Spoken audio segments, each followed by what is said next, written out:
Partage de conseils, d'histoires et d'instants vécus en montagne. Bienvenue dans l'Appel des Cimes, le podcast signé Alpinecore. Bonjour à tous, bienvenue sur l'Appel des Cimes, le podcast signé Alpinecore. Aujourd'hui, un petit thème sur notre discussion, le renoncement. Le renoncement en montagne, qu'est-ce que c'est ? Et surtout, comment est-ce qu'on appréhende un petit peu tout ça ? Voilà. Donc on va se poser plusieurs questions. Aujourd'hui, on va un petit peu changer notre façon de faire. On va se poser les questions à tour de rôle. Ouais. Parce qu'on a, je pense, chacun des façons de voir la chose un peu différentes. Et je trouve que c'est pas mal d'amener tous les avis à chaque fois. Ouais, carrément. Je pioche la première question. Non, c'est moi qui pioche la première question et c'est toi qui vas répondre. Alors, justement, on va commencer par justement décrire un petit peu le renoncement. Donc, qu'est-ce que c'est exactement que le renoncement ? Et première question, renoncer, est-ce que c'est abandonner ou est-ce que c'est choisir ? Pour moi, c'est un peu les deux, en fait. Renoncer, c'est clairement abandonner un objectif qu'on s'était fixé, mais c'est choisir aussi de se mettre en sécurité et c'est faire le choix de prendre une bonne décision, quoi. De mon point de vue, renoncer, c'est pas forcément négatif, quoi. Je sais pas ce que t'en penses. Mais je suis assez d'accord. Ouais.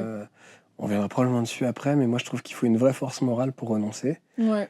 Donc c'est assez cool parce que quand on renonce, en général, c'est qu'on choisit de se mettre en sécurité. Comme tu l'as très bien dit. Vas-y. Mais oui, pour moi, on peut renoncer sans regret. En fait, moi, je pense qu'on doit renoncer sans regret. Il faut vraiment pas regretter de renoncer. Il n'y a pas de mauvaise raison de renoncer, en fait. Dans ce sens-là, c'est toujours cool. Parce que, a priori, si vous renoncez et que vous redescendez, vous allez, encore une fois, pas vous mettre en danger. Donc, pour moi, le renoncement, c'est forcément, il n'y a pas de regret pour renoncer. Voilà. Ouais. Et mais on en avait déjà discuté dans un ancien épisode, tout à fait, je pense. exactement. Et je pense que c'est bien de le redire. Pour nous, c'est pas un échec, le renoncement. Et voilà, on va en parler, j'imagine, un peu plus tard. Mais clairement, ça peut être une force, et puis ça peut nous amener à tirer des conclusions et à apprendre plein de choses sur nos comportements en montagne. Et ça peut être super chouette, en fait, de renoncer. Ouais. Voilà. Est-ce que je pose la deuxième question ? Allez. Comment est-ce qu'on distingue un signal d'alerte d'un simple moment de doute passager ? Alors, waouh. Déjà, je pense que c'est pas mal de revenir sur les signaux d'alerte. En fait, qu'est-ce qui peut être un signal d'alerte ? Ouais. Il y en a plein. Il y a plein de trucs. Alors, en gros, pour moi, ce qui va compter, c'est la météo, le timing. Clairement, ça, c'est hyper important. Le type de terrain, la fatigue physique, ça, c'est hyper personnel. Ça, pour moi, ce sont vraiment les signaux d'alerte propres. Donc, on va pouvoir détailler. En gros, la météo, déjà, c'est... a priori, vous aurez préparé votre sortie. Ça n'empêche pas que la météo peut être changeante. Donc, si vous voyez que la météo, elle commence à devenir compliquée pour vous, il ne faut pas hésiter, justement, à renoncer à vous mettre en sécurité. Ça rejoint le deuxième truc qui, pour moi, est le timing. Vous aviez prévu de passer dans telle fenêtre horaire parce que vous aviez prévu une fenêtre météo intéressante, parce que vous savez que le jour va durer de temps à temps et qu'il va vous falloir tant de temps pour redescendre. Donc ça, typiquement, c'est un signal d'alerte. Ouais, vous êtes en retard sur votre horaire. Je vous le dis. Oh là, c'est un enfer. Ouais, non, mais en fait, le timing, c'est hyper important. Des fois, ça peut être même chiant parce que c'est ce qu'on disait quand vous êtes en groupe. Vous avez vous avez des fois l'émulation du groupe où vous osez pas dire non, mais là, faut arrêter, faut renoncer. Si vous avez un signal d'alerte objectif, mais faut renoncer, hein. Le groupe, je veux dire, avec tout le respect qu'on leur doit, c'est pas grave. Oui. Moi, je préfère qu'on me veuille un peu dans un groupe parce que j'ai décidé que non, là, clairement, c'est une mauvaise idée. Moi, j'ai pas envie d'y aller. Plutôt que de se dire, ok, d'accord, le groupe est content parce qu'on est allé jusqu'au bout, mais du coup, on est rentré, mais pas tout le monde en même temps, quoi. Ouais, puis c'est pas forcément obligatoirement quelque chose de grave ou ou de mal. Simplement, des fois, l'ambiance du groupe est pas top. Il y en a un qui se sent pas super bien, pas très en forme. Et là, il vaut mieux renoncer aussi. C'est ça, la fameuse fatigue physique, justement. Ouais. On n'est pas tous égaux avec ça. Donc la fatigue physique, c'est assez important de la prendre en compte. Vous avez, je sais pas moi, votre ascension qui est prévue, voilà, vous avez décidé de vous faire une sortie avec, allez, mettons 1000 mètres de dénivelé, parce que vous avez décidé de vous faire une bonne sortie quand même. Et puis vous vous rendez compte à 600-700 mètres que franchement vous êtes claqué, vous n'êtes pas du tout dans votre état de forme normal et tout. Et franchement, renoncez. Hein. Parce que, ok, d'accord, vous allez vous mettre un coup de boost pour aller jusqu'en haut. Ça va être cool, mais après, il faut penser à redescendre. C'est ça. Donc voilà, je pense que c'est assez important. Et puis après, le fameux terrain, quand vous avez préparé votre sortie, vous vous êtes dit ok, ça passe. Et puis finalement, vous avancez, vous vous rendez compte que le terrain n'était pas du tout ce que vous aviez envisagé. Vous aviez prévu, moi je sais pas, de passer en forêt, puis en plaine avec des pâturages, etc. Puis en fait, vous êtes sur un énorme pierrier avec des pentes que vous aviez pas du tout imaginées. Voilà, parce que on est tous pareils. On lit la carte, on se rend compte, voilà, ça peut arriver au dernier moment de se rendre compte que finalement, la carte ressemble pas tout à fait à ce qu'on a en réel. D'abord parce que ça évolue. Et ensuite parce que des fois on passe un peu à côté, on se rend pas bien compte, on fait pas attention.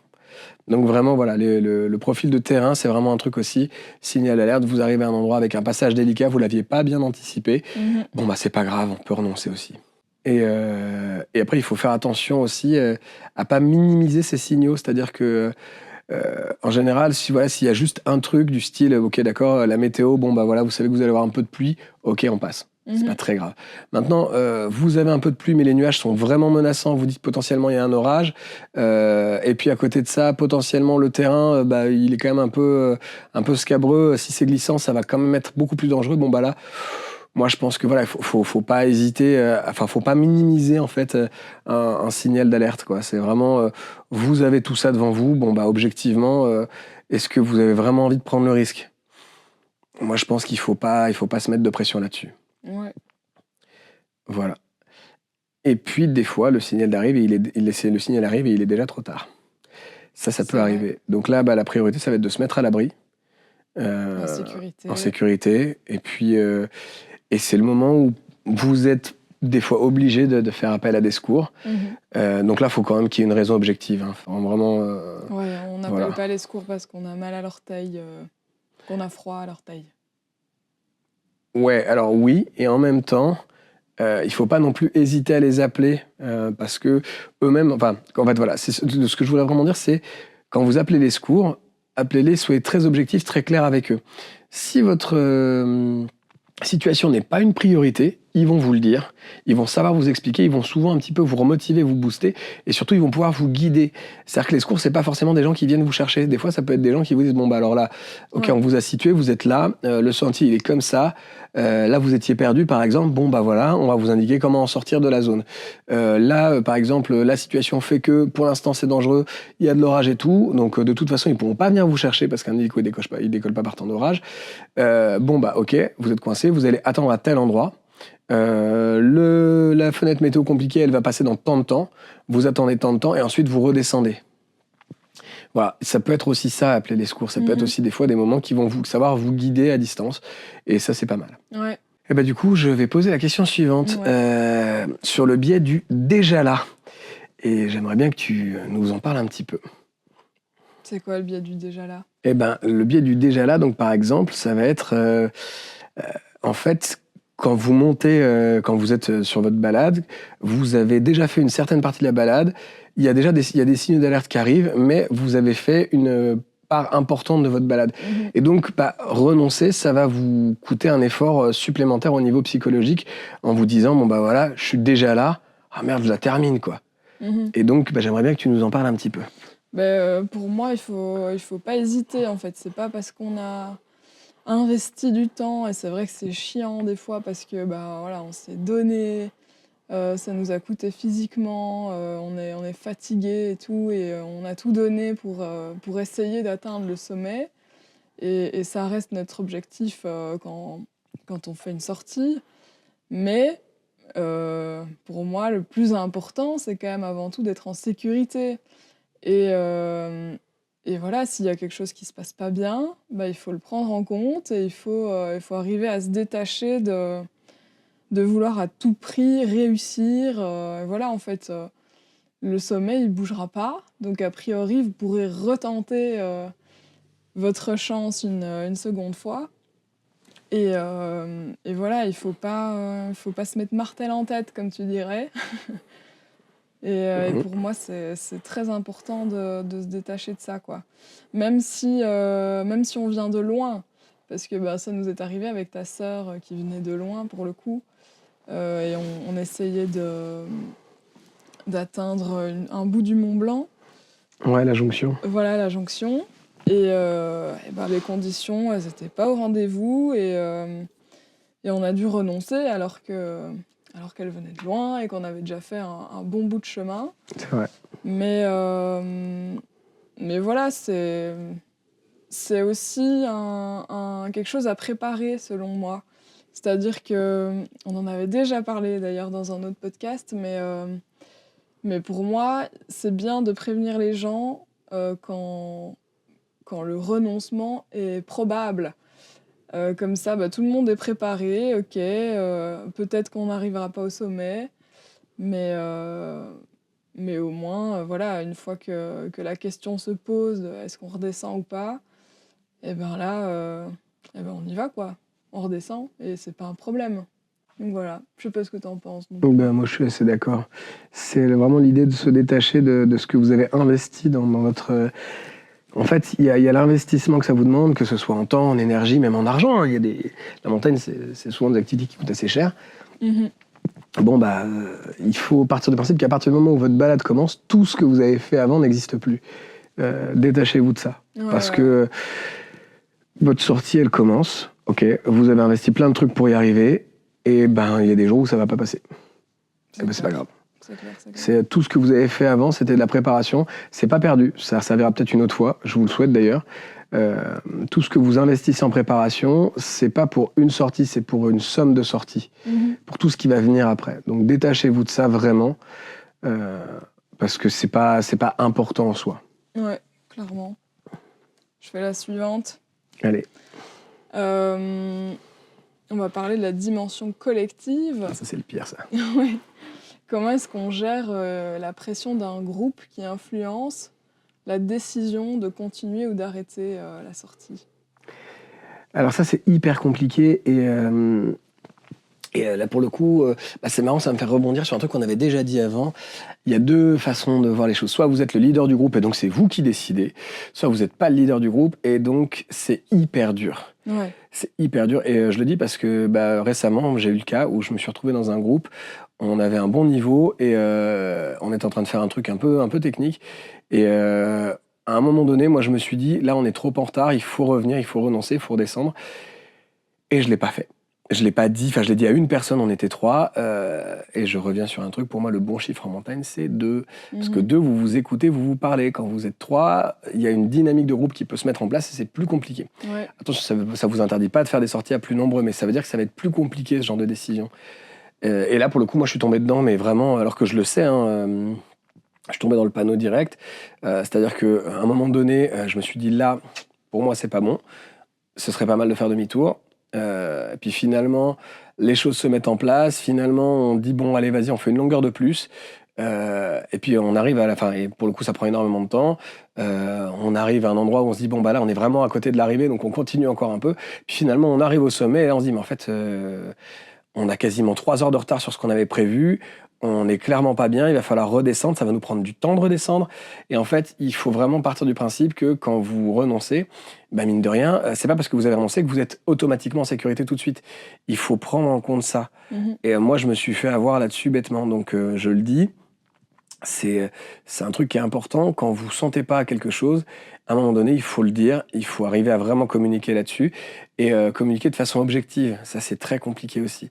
Donc, amener un petit peu vos différents éléments, vos observations. C'est pas juste « Ah non, mais j'irai pas plus loin parce que là-bas, je fais un caprice. » Non, c'est vraiment vous arrivez, ok.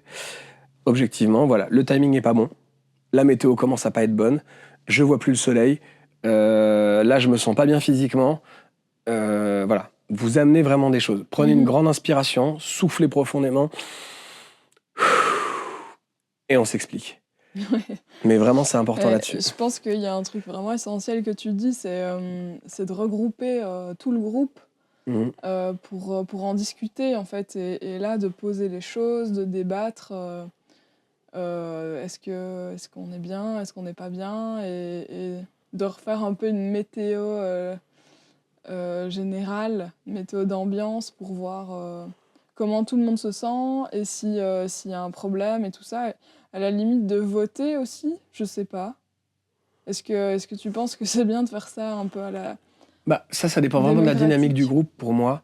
Il y a des groupes où ça va, où ça va être naturel, où vous allez, spontanément vous dites ok, on fait un vote et puis voilà, Ouais. puis comme ça vous décidez.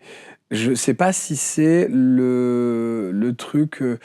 Moi, je pense que c'est bien que ce soit une décision collégiale. C'est plus sympa que de faire un vote, parce que dans un vote, il y a forcément quelqu'un qui est frustré. Maintenant, c'est ma façon de voir les choses. Moi, dans mes groupes, je vous avoue qu'un vote, c'est pas forcément le truc que je vais trouver le plus intéressant. Par contre, il y a des groupes sur lesquels ça va marcher. Il y a des groupes, ils fonctionnent comme ça, ils fonctionnent très bien comme ça. S'il n'y a pas de frustration, si ça fonctionne bien, mais faites-le. Hein. Mhm. Là-dessus, j'ai pas d'avis, en fait. Là-dessus. Mais Moi, ouais, clairement, c'est un truc qui marche pas avec moi. je me demande Mais, comment ça se passe s'il y a un groupe qui est pas d'accord.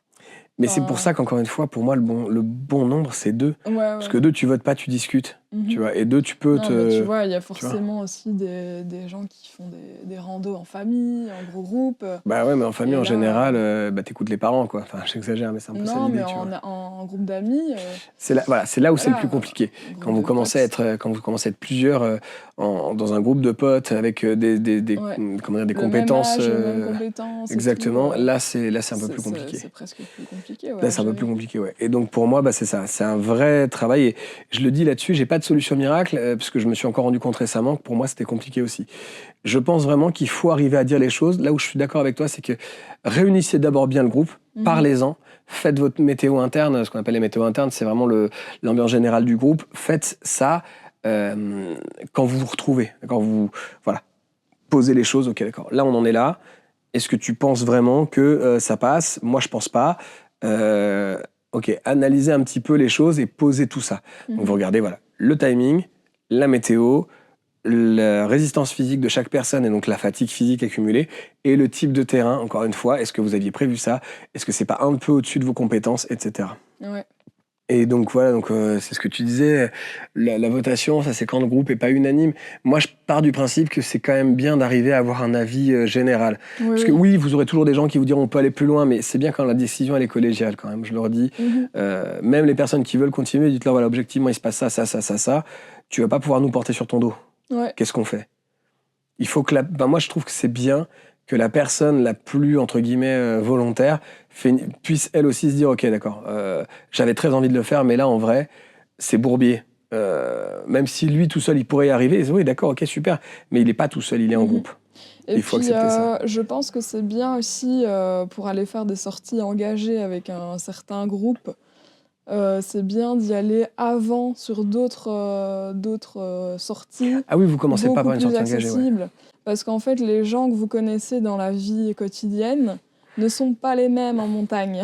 Je suis entièrement d'accord. Donc, il faut vraiment tester le groupe en montagne pour voir comment les gens fonctionnent, si ça matche bien. Et si tout est OK, là, vous pouvez aller au step supérieur. Et voilà, mais pour moi, il faut prendre ça en compte, quoi. Ouais, je suis tout à fait d'accord. Je donnerai un dernier avis là-dessus. Encore une fois, il faut préparer sa sortie. Et dans la préparation de la sortie, ça c'est un truc que j'ai encore réappris récemment. En fait, personne n'a le droit de squeezer une préparation de sortie. Vraiment, c'est... vous préparez une sortie, vous allez sortir avec tout un groupe, préparez la sortie tous ensemble. Parce que dans cette préparation, vous allez vous dire des choses qui vont être importantes, notamment à quel moment on renonce. Parlez-en avant. Parlez-en avant, parce que quand ça va arriver, ça va limiter fortement le truc de « ouais, mais non, mais ça passe ». Non, attends, on s'était dit, à telle heure, on doit être à tel endroit. On s'était dit, si la météo tourne comme ça. On s'était dit, si le terrain est pas tout à fait ce qu'on avait prévu. On s'était dit, voilà, s'il y en a un qui est pas bien physiquement, voilà. quand vous êtes dedans, effectivement, vous avez, on l'a vu, hein, l'effet on est déjà là, l'effet investissement, etc. Je le redis, il faut se détacher de ça. Mais c'est beaucoup plus facile si vous en avez parlé avant, si vous vous êtes déjà donné les deadlines quelque part avant. Ouais, je suis trop d'accord. Et encore une fois, moi, à chaque fois que ça s'est pas forcément passé aussi bien que ça pourrait, c'était parce qu'on l'avait pas bien préparé, ce truc-là. Voilà. Voilà, quelle que soit la discipline, je veux dire, vous êtes en rando, vous préparez le truc, vous dites voilà, qu'est-ce qu'on fait si là ça passe pas? Ok. Vous êtes en alpi, là voilà, les réchappes, où est-ce qu'on les anticipe? En alpi, pour le coup, vous n'avez pas le choix. Les réchappes, vous êtes obligé, normalement, vous devez les faire avant. Vous devez prévoir avant où est-ce que je peux réchapper. Ouais. Voilà. Donc c'est très important de se le dire avant. Voilà. Et enfin, donc, je pense qu'on va aller chercher la dernière question, le dernier thème à aborder. Ouais. Qu'est-ce qui se passe après le renoncement? Comment est-ce que vous gérez ça? Comment est-ce que vous allez en discuter entre vous? Si vous êtes en groupe, toujours, hein, quand vous êtes tout seul, après, c'est à vous de le gérer. Mais voilà. Et, je pense que c'est bien de faire un petit débrief, en fait, à la fin d'une randonnée. D'ailleurs, même si elle s'est bien passée, c'est bien de faire un petit débrief aussi. Mais alors là, en l'occurrence, s'il y a eu renoncement, c'est qu'il y a eu des soucis. Et un peu voir comment on peut améliorer les choses, que ce soit dans l'entente du groupe ou dans la préparation de la sortie. C'est ce que tu appelles les up and down. Non, moi j'appelle pas ça comme ça. Tu appelles ça comment? Les bravos et les râteaux. Les bravos et les râteaux. Mais voilà. c'est pas moi qui l'appelle comme ça. C'est les deux formateurs que j'ai en ce moment en Alpi. Parce que voilà, en stage de perfectionnement, voilà, j'ai les bravos et les râteaux. Je crois que c'est même pas le terme exact. Non, mais c'est un peu l'idée, c'est de retrouver un peu ce qui s'est bien passé, ce qui n'a pas été. Pépites râteaux, ça y est, j'ai retrouvé. Pépites râteaux. Les pépites et les râteaux. Pépites râteaux, c'est ça. Pour moi, en fait, il n'y a pas vraiment de sujet, en fait, voilà. Il y a eu un renoncement, c'est pas grave, en fait, vous allez y retourner un jour, si vous avez envie d'y retourner. Si ça se met, c'était pas du tout un truc que vous vouliez faire, notamment, je pense au Mont-Joli. Il y a eu un renoncement, j'avoue que voilà, il y a d'autres trucs à faire, il y a d'autres sommets plus intéressants. Ah, t'as pas envie de retourner au Mont-Joli, toi? Pas spécialement. Ouais, j'imagine. Peut-être en tout cas dans d'autres conditions. En passant, tu es retourné sur le Mont-Joli. Oui, mais c'était un autre chemin. C'était un autre chemin. Qui était beaucoup plus hard que celui sur lequel tu avais échoué, d'ailleurs. Voilà. Parce qu'on est très intelligents. Et alors moi, j'ai une autre question par rapport à ça, c'est le débrief, entre guillemets. Est-ce que tu le fais à chaud? Est-ce que tu le fais à froid en attendant un peu plus tard? Les deux, pourquoi pas. Je pense qu'à chaud, c'est bien de le faire, tout de suite. Et puis après, forcément, selon la gravité des événements qui se sont déroulés, il y en a qui vont y repenser, réfléchir à tout ce qui s'est passé. Et c'est super bien de le refaire à chaud si vous avez la possibilité de le faire. Parce que là, il y a d'autres choses qui vont émerger. Alors, bon, moi, je vais te poser une autre question, c'est parce que ce sera un peu la dernière. Est-ce qu'il y a un renoncement dont tu es particulièrement fier? Tous, en vrai. Il y en a un qui me vient en tête, là, c'est celui du Roc d'Enfer. Parce que c'est quand même une sacrée aventure, le Roc d'Enfer. Ouais. Il est vraiment très peu accessible. Et du coup, tu m'avais prévenu que peut-être qu'on n'irait pas jusqu'au bout. Ouais. Et effectivement, on a renoncé. Mais en fait, j'en avais entendu parler depuis belle lurette, moi, de ce fameux Roc d'Enfer. Donc, je m'en étais fait une montagne. Et quand on a essayé de faire ce parcours, j'étais quand même super contente, en fait, de commencer cette fameuse sortie dont on avait parlé depuis si longtemps. Et puis voilà, les conditions n'étaient pas du tout au rendez-vous. Et pour le coup, sur le Roc d'Enfer, il ne faut pas chipoter, quoi. C'est vraiment un parcours difficile et technique. Et donc, au moindre doute, il faut pas hésiter à renoncer. Et c'est ce qu'on a fait. Il y avait beaucoup de vent, je me rappelle. Et surtout la neige. De la neige, évidemment. Donc voilà, on a fait ce qu'on a pu. Et puis à un moment donné, ça allait être vraiment dangereux. Donc on a fait demi-tour. Et en fait, c'est pas forcément un renoncement dont je suis fière, mais je suis trop contente de cette sortie, en fait, malgré tout. C'était super beau. Et je trouve que tout s'est bien passé dans les règles de l'art. Parce que voilà, on en a discuté tout de suite. C'est toi qui as dit, là, je pense que ça va pas être possible. Moi, j'étais un peu je me suis laissée porter, j'avoue. J'avais pas spécialement préparé la sortie autant que toi. Donc, je t'ai tout de suite fait confiance, en fait, si toi, tu dis que c'est Encore une fois, parce qu'on était deux. C'est vrai que si on avait été plus nombreux, peut-être que ça aurait pu être compliqué. Ouais. C'est vrai. Et on avait le chien avec nous aussi, donc pareil, ça, c'est à prendre en compte. Hein. Mais lui, il passe partout, c'est ça qui est génial. Ouais, mais quand même, il y a des endroits où tu le mets pas en danger. Lui non, mais c'est sûr.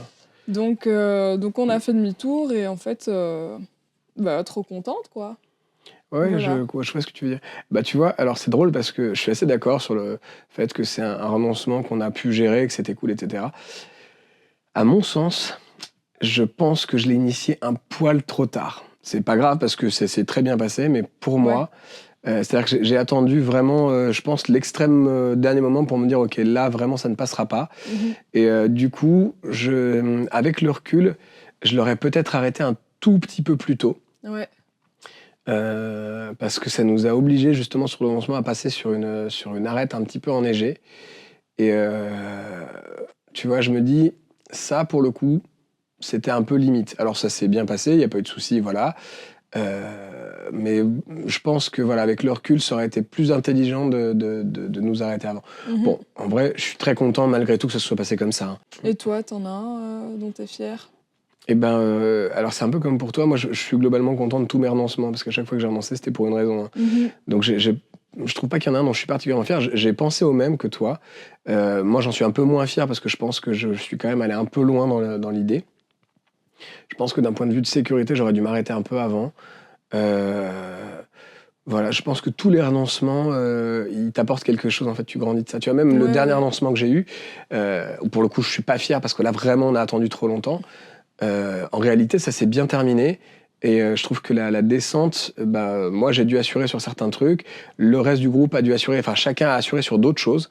Et je trouve que à la fin, il y a eu une espèce de complémentarité qui s'est mise en place, qui nous a permis finalement d'assurer le truc avec un minimum de dégâts.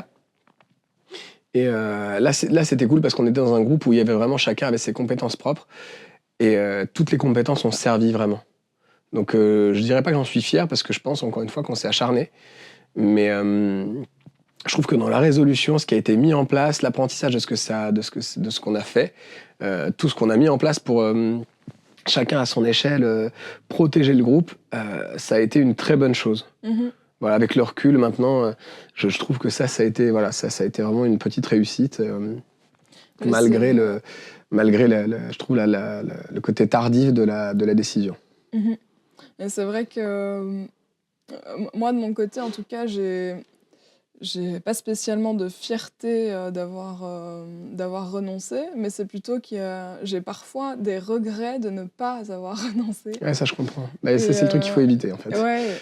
Et des trucs où tu te dis là, putain, c'était quand même risqué, et en même temps, une fois que tu t'es lancé, t'as pas toujours le choix d'aller jusqu'au bout, parce que de renoncer, ça peut être aussi... Enfin, je veux dire, de faire demi-tour, en tout cas, ça peut être plus dangereux que de terminer la sortie. Donc, il y a des fois où vraiment, en fait, il faut trouver le bon moment pour renoncer, parce que ça peut être tout l'inverse aussi, si je comprends. Si on décide de renoncer. Donc voilà. Et je pense qu'on a bien fait le tour. Ouais. N'hésitez pas à nous dire, vous aussi, quand il faudrait renoncer selon vous et quels sont vos signaux d'alerte. Et puis, si ça vous est déjà arrivé, n'hésitez pas à partager votre expérience. Ouais, Je carrément. trouve que c'est hyper intéressant de savoir un peu ces choses-là. Mhm. C'est les meilleurs retours d'expérience en général. C'est très Ouais. bien ça. À fond. Et puis, on se revoit dans 2 semaines pour le prochain épisode. N'hésitez pas à nous suivre sur Spotify, YouTube, Deezer et Instagram. C'est là où on est les Le plus plus actifs. Voilà. On ne renonce jamais sur Instagram. Jamais. Et voilà. À dans 2 semaines. À dans 2 Ciao. semaines. Ciao.